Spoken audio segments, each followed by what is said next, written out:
In this section, we will consider one of the ways in which harmony can be restored between humans and God, with the world around, and with one another. The second creation story we looked at in the last section spoke of harmony between humans and the earth, the Adam to the Adamah, the earthling to the earth, between humans and other species, and with one another, and God overall. But disharmony entered that world, and so humans became out of sync with God, with the world around, and with one another.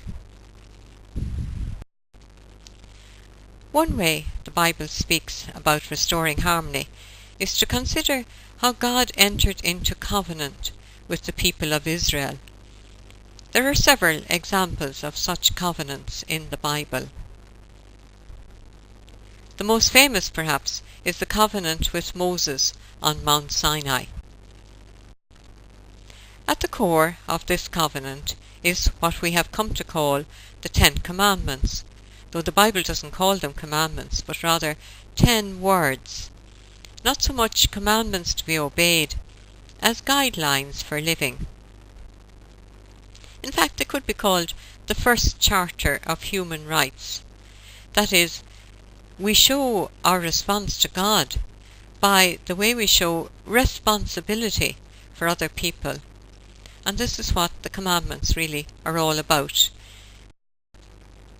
We will take a few examples of that. For instance, what we call the third commandment: observe the Sabbath day and keep it holy.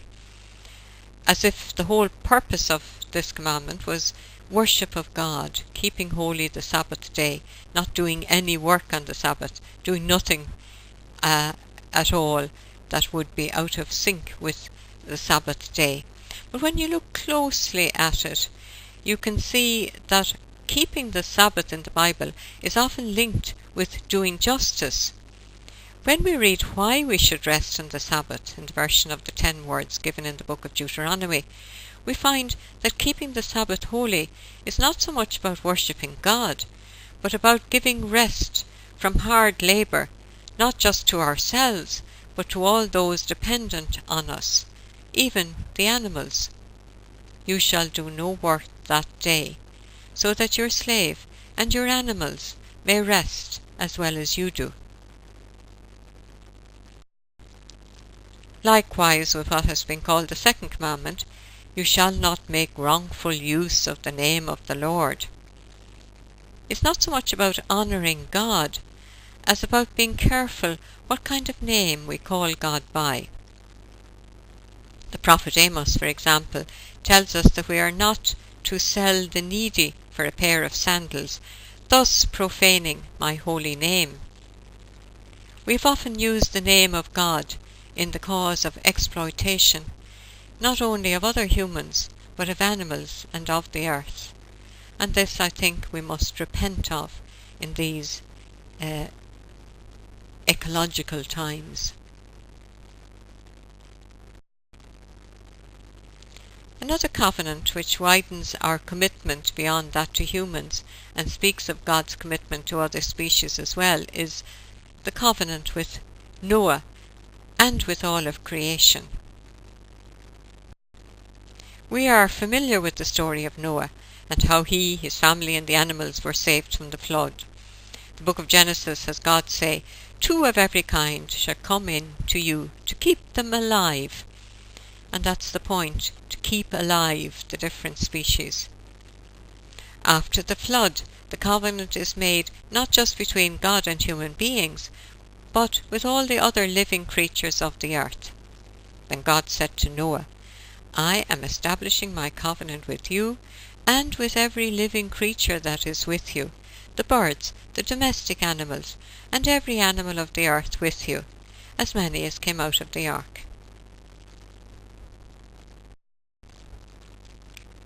The rainbow is the sign of that covenant. It has always been a sign of hope. When we see the rainbow in the sky, we could remind ourselves of God's care and concern, not just for us, but for all other living things, and repent of what we are doing to their habitats. We have just celebrated the 40th anniversary of the Charter of Human Rights. The Covenant of Noah with Noah reminds us of the need for a wider charter, and so for some time now it has been felt that we need also a Charter of Earth Rights. Its opening paragraph might read something like, "We stand at a critical moment in Earth's history, a time when humanity must choose its future. We, the peoples of the earth, declare our responsibility to one another, to the greater community, and to future generations."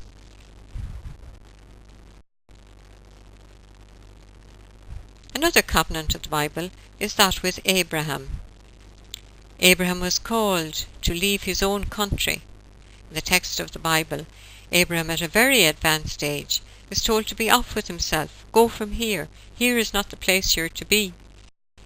He is given a promise that he will become a great nation, though he himself would not live to see that promise.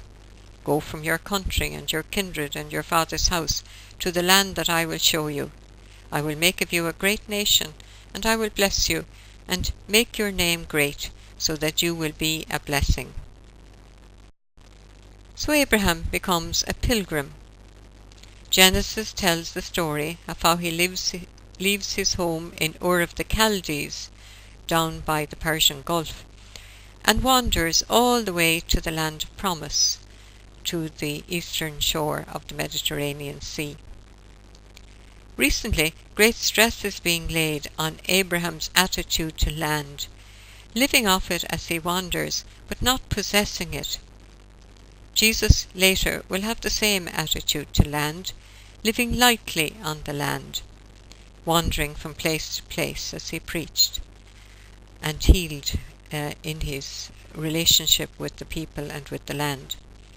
This is what modern-day environmentalists have been calling us to, but it is also at the heart of the biblical understanding of the world. The prophets will speak of the people breaking all the covenants, not being in right relationship with one another, as the covenant with Moses advocated, with the animals, as the covenant with Noah suggested, or with the land itself, as that with Abraham asked of us. So Jeremiah spoke of a new covenant. "The days will come when I will make a new covenant," God says. For Christians, Jesus proclaimed that new covenant when he said at the Last Supper, "This cup that is poured out for you is the new covenant in my blood."